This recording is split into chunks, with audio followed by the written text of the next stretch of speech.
할렐루야. 오늘 또 거룩한 주일을 맞아 하나님께 예배드리는 우리 사랑하는 성도 여러분들에게 하나님이 주신 은혜와 복이 이번 한 주도 충만하시기를 주님의 이름으로 간절히 축원합니다. 오늘은 성령 강림 주일입니다.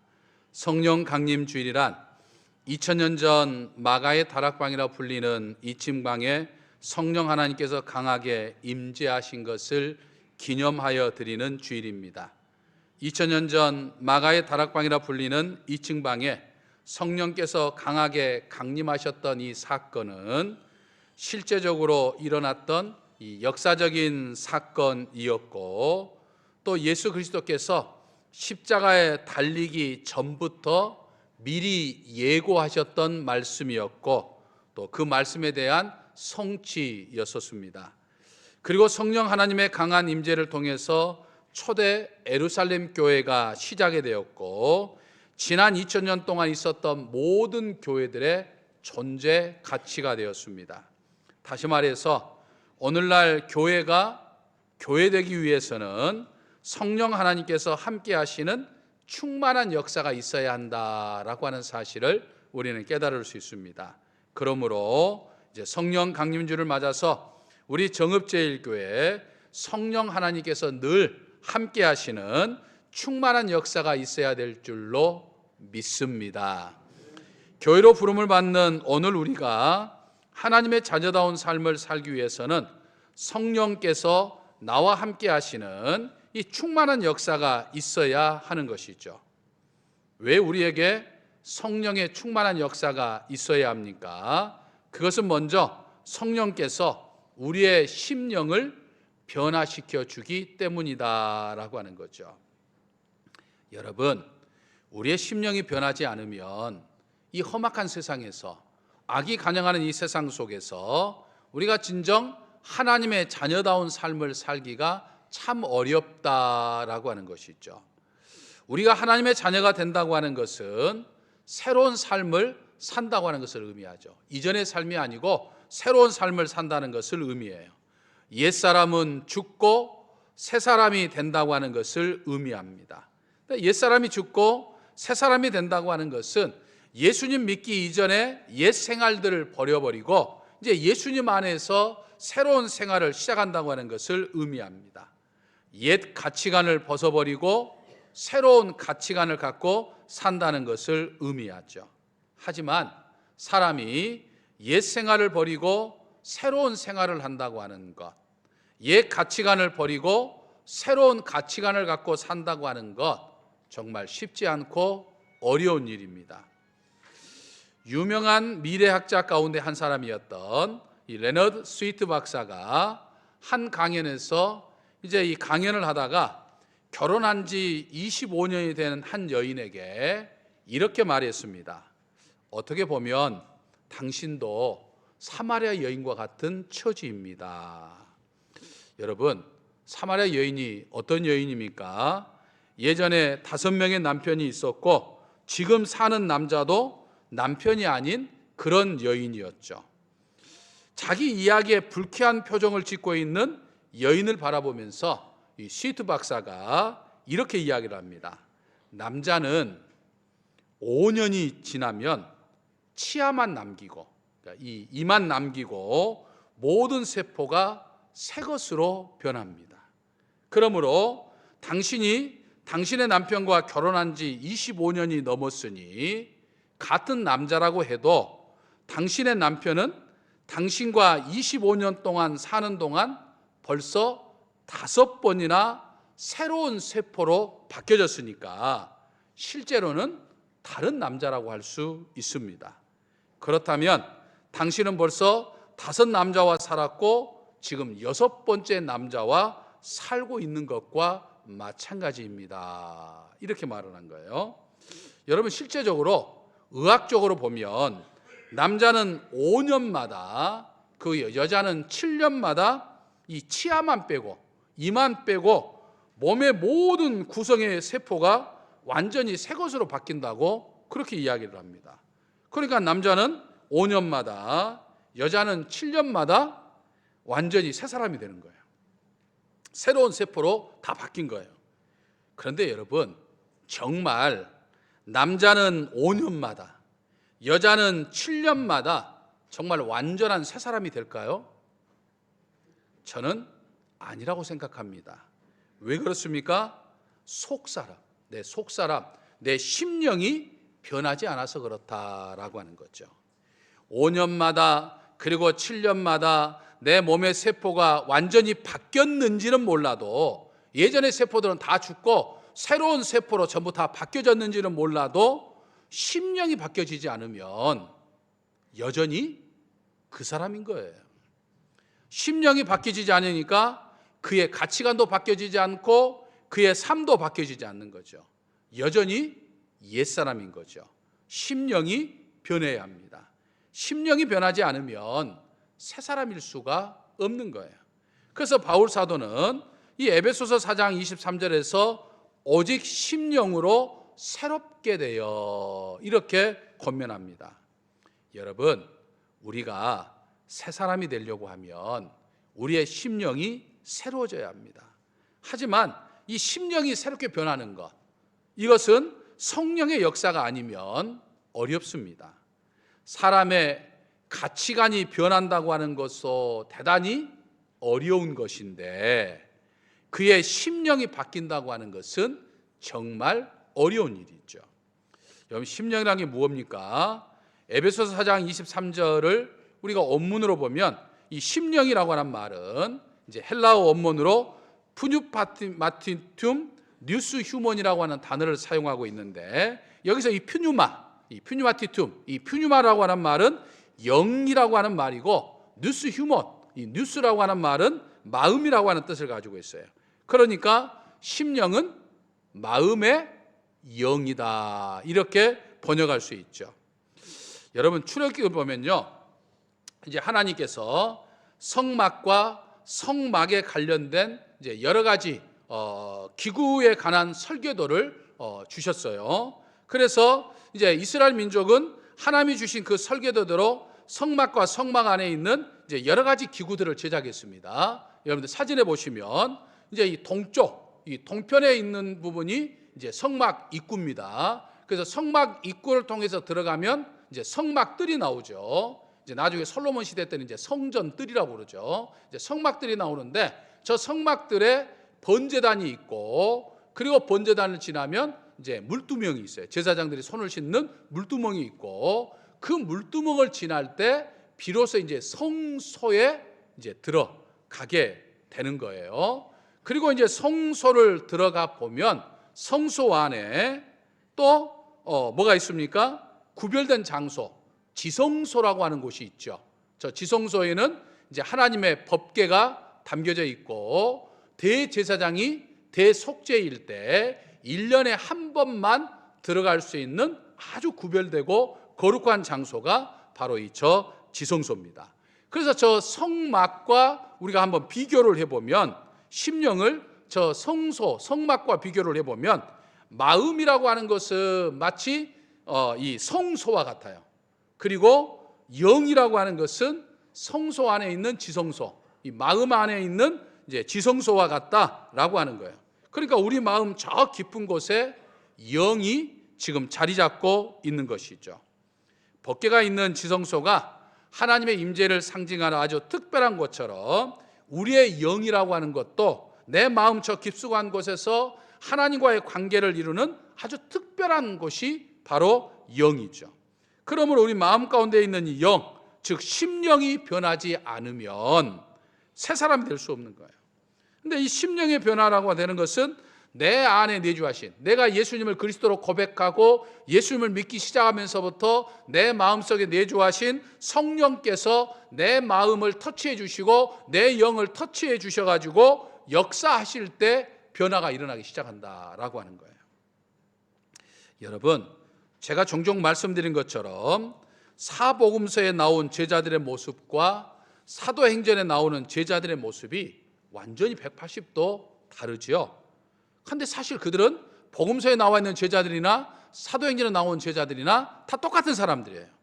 그런데 사복음서에 나온 제자들의 모습은 어떻습니까? 나약하기 그지없었고 자신들이 그리스도라고 고백했던 예수님을 버리거나 예수님을 부인하거나 예수님을 모른다고 해서 전부 다 도망갔던 바빴던 사람들이에요. 그런데 사도행전의 모습을 보면 그 제자들은 예수님을 위해서라고 하면 죽음까지도 불사하는 아주 결연한 모습을 가지고 있는 것들을 보세요. 똑같은 사람들인데 복음서에 있었던 사람들이나 사도행전에 나오는 사람은 똑같은 사람, 똑같은 베드로고 똑같은 요한이고 똑같은 야고보인데 전혀 달랐다 이 말이에요. 그것은 그들의 세포가 5년이나 7년마다 변해서 그렇게 됐을까요? 절대로 아니죠. 그들의 심령이 변했기 때문입니다.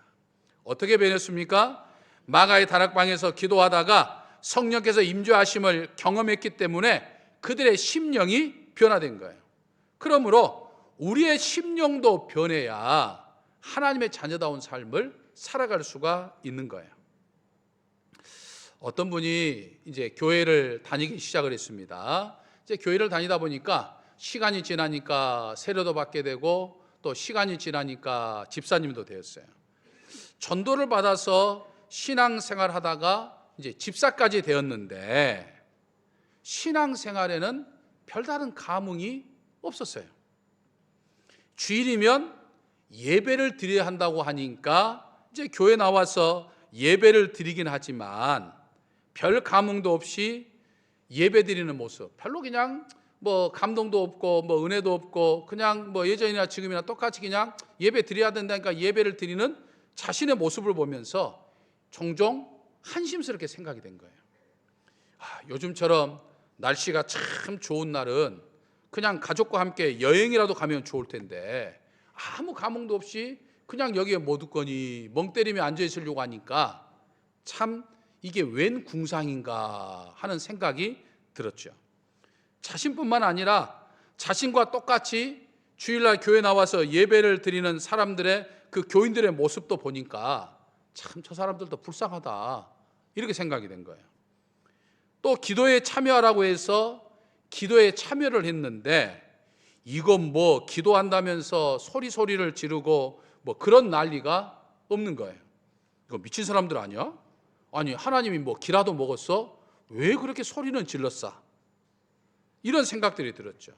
그러면서 그렇게 기도한 사람들의 모습을 보니까 참 한심스럽게 느껴진 거예요. 그런데 예배를 참석하는 시간이 점점 늘어나면서 기도하는 시간들이 늘어나면서 보니까 어느덧 마치 이슬비에 옷 젖듯이 조금씩 변하기 시작합니다. 내 안에 내주하신 성령께서 조금씩 그의 마음을 그의 영을 터치하기 시작했어요. 그러면서 변하기 시작해요. 그래서 예배를 참석하면서 예배를 드리다 보니까 말씀의 은혜를 받기도 하고 찬양의 은혜 받기도 하고 또 기도하다 보니까 기도의 어떤 깊은 맛도 음미하게 되었어요. 정말 답답할 때는 간절한 마음으로 하나님 앞에 소리 내어서 기도해 봤더니 하나님이 내 기도를 막 들어주실 것 같고 또 무엇보다도 그렇게 소리 내어서 내가 하고 싶은 말 기도 막 했더니 내 마음이 시원해지는 것들을 느끼게 되는 거예요. 그리고 응답도 체험하게 된 거예요. 이제는 주일이 기다려집니다. 기도 시간이 막 기다려져요. 그리고 이제는 신앙생활 하지 않는 사람들이 불쌍하게 여기진 거예요. 기도하지 않는 사람들의 모습이 안타깝게 여겨진 거예요. 여러분, 이것이 바로 심령의 변화를 느낀 사람의 모습입니다. 이렇게 변화되어야 비로소 하나님의 자녀다운 삶을 살게 되는 거예요. 오늘날 한국 교회가 위기에 처한 것은요, 비단 교인들의 숫자가 줄어들어서만은 결코 아닙니다.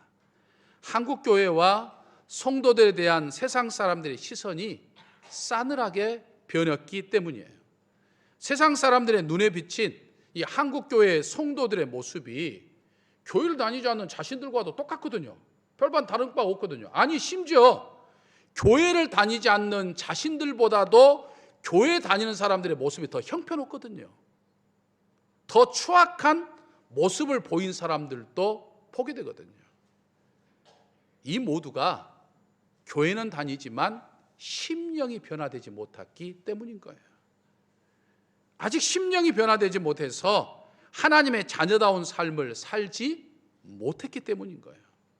여러분, 이 심령의 변화는 성령을 통해서만 이루어집니다. 내가 할 수 있는 게 아니에요. 내가 마음 가다듬고 내가 변해야지 라고 한다고 해서 되는 게 아니에요. 성령께서 내 마음을, 내 영을 어루만져 주시고 터치해 주셔야만 변화가 일어납니다. 그러므로 성령 강림절을 맞아서 성령 하나님께서 늘 나와 함께 하심으로 인해서 성령, 심령의 변화를 받아서 날마다 하나님의 자녀다운 삶을 사는 저와 우리 사랑하는 성도 여러분들 되시기를 주님의 이름으로 간절히 축원합니다. 다음으로 여러분, 성령님은요, 내 영을 변화시킬 뿐만 아니라 결국 내 삶을 변화시키십니다. 갈라디아서 5장 22절 23절을 보면요, 성령의 9가지 열매가 나오죠. 오직 성령의 열매는 사랑과 희락과 화평과 오래 참음과 자비와 양성과 충성과 온유와 절제니 이 같은 것을 금지할 법이 없느니라 라고 말씀합니다. 무슨 말씀입니까? 성령께서 우리에게 성령의 9가지 열매를 맺는 삶을 살게 해주신다는, 즉 다시 말해서 우리의 삶을 변화시켜 주신다라고 하는 말씀이죠. 마태복음 26장 41절을 보면 겟세마네 정원에 올라가 기도하시던 주님께서 잠들어 있는 베드로와 제자들을 보시면서 그런 말씀을 하셨어요. 너희들이 시험에 들지 않게 깨어 기도하라. 마음에는 온이로되 육신이 약하도다 라고 말씀하셨어요. 무슨 말씀입니까? 우리가 아무리 마음을 굳게 먹어도 내가 이제 성령의 변화를 받아서 내가 정말 하나님의 말씀대로 살아야겠다라고 아무리 결단해도 내 연약함 때문에 내 마음대로 되지 않아요. 그것이 우리의 삶입니다. 오직했으면 작심삼일이라고 하는 이 말도 나왔겠어요. 그러니까 성령께서 내 심령을 변화시키고 내 삶을 변화시켜 주셔야 하는 거예요. 육신의 지배를 받는 연약한 삶이 아니라 육신을 이기고 변화된 삶을 살게 되는 것이에요. 성령의 능력이 이처럼 중요합니다. 그래서 부활하신 예수님께서 승천하시면서 제자들에게 오직 성령이 너에게 임하시면 너희가 권능을 받고 내 증인이 되리라 라고 말씀하셨어요. 복음서에 등장하는 제자들처럼 정말 연약한 모습을 보이며 살 수밖에 없는 것이 우리네 삶이에요. 하지만 마가의 다락방이라 불리는 2층 방에서 성령의 강림을 강하게 체험한 제자들이 변화를 받아서 정말 죽음도 불사하는 삶으로 변화된 것처럼 우리 역시 성령께서 도와주시면 우리 역시 변화된 삶을 살아갈 수 있고 증인된 삶을 살아갈 수 있다라고 하는 거예요. 그러니까 여러분, 성령께서 내 삶을 변화시켜 주셔야 됩니다. 그러니까 우리는 성령의 역사를 사모해야 돼요. 성령 하나님께서 언제나 내 삶 속에 머물러 계시기를, 그리고 나를 터치하여 주시고 나를 변화시켜 주시고 내게 힘을 주시고 내게 능력 주셔서 내가 이 모든 것을 할 수 있게 만드는 그런 역사가 되게 해달라고 하나님 앞에 간구하는, 사모하는 그런 마음을 우리가 늘 가져야 돼요.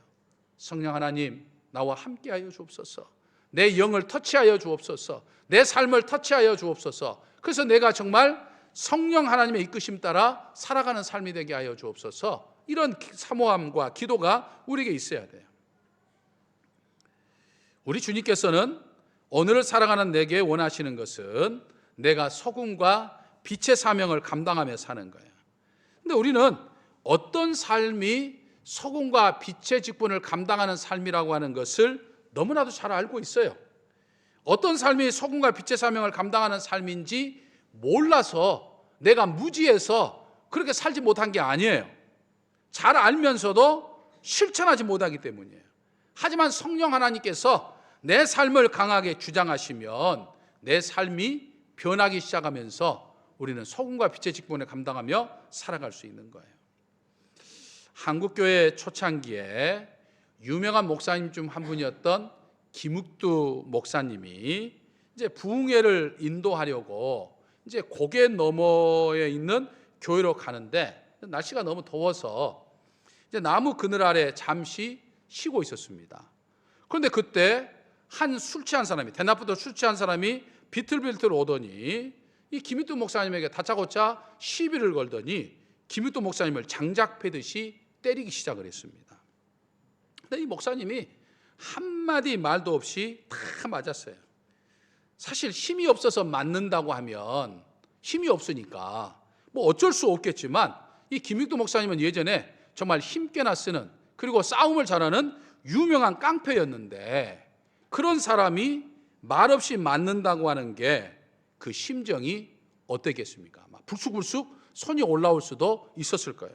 하지만 꾹 참고 한참을 맞고 난 후에 목사님이 이야기하기를 예수는 내가 믿고 복은 당신이 받았소.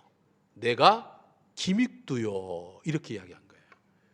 내가 김익두요 라고 하는 말을 듣는 순간 술에 취해가지고 목사님을 그렇게 때리던 이 사람이 갑자기 사시나무 떨듯이 떨면서 사색이 돼가지고 어쩔 줄을 몰랐어요. 왜냐하면 예수님을 믿기 전에 청년 김익두는 아주 유명한 깡패였거든요. 날마다 주색잡기에 바뀌어 방탕했고 사람들을 괴롭히는 불량배였어요. 만나는 사람마다 시비를 걸면서 또 강제로 돈을 빼앗았기 때문에 별명이 김내라였어요. 성이 김씨니까 김씨에다가 돈 내다, 돈 내나, 돈 김내나라고 하는 별명을 가질 정도였어요. 그가 얼마나 악행을 행했는지 사람들이 아침에 오늘 호랑이 익둔지 억둔지 만나지만 않게 해달라, 이렇게 성황당에 가서 빌 정도였다고 그래요. 얼마나 그 유명한 깡패였는지 몰라요. 그런데 술에 취해가지고 그 유명한 깡패였던지도 모르고 정신없이 때렸는데 자신이 때린 이 사람이 천하의 깡패 김익두라는 사실을 아니까 아이고 나는 이제 죽었구나 생각하고 사시나무 떨고 떠 있었는데 그 사람에게 김익두 목사님이 이야기하기를 내가 예수님을 믿기 전이었다고 한다면 당신은 오늘이 장례날이었어. 내가 예수님을 믿은 덕에 당신이 오늘 산 줄 아시오. 그러면서 그냥 가더라는 거예요. 여러분, 예수님을 믿어 그 삶이 변한 사람의 모습이 잘 보여준 것이 바로 김익두 목사님이에요. 옛말에 사람이 변하면 죽는다는 말이 있지만 여러분, 우리 그리스도인은요 변하면 죽는 게 아니라 영원히 삽니다. 믿으십니까? 일부 예배는 우리 2부 예배 드린 수보다도 반밖에 안 되거든요, 숫자가. 근데 아멘 소리가 어떻게 잘하는지 몰라요. 근데 우리 2부 예배는 아주 점잖으신 분들만, 아니면 아멘을 하면 입에 뽀드락지만 나신 분들만 계시는가 봐요. 여러분, 우리 믿는 사람들은 변하면 죽는 게 아니라 어떻게 된다고요? 영원히 삽니다. 믿으십니까? 그러니까 우리는 변해야 돼요. 성령의 역사를 통해서 우리는 변해야 돼요.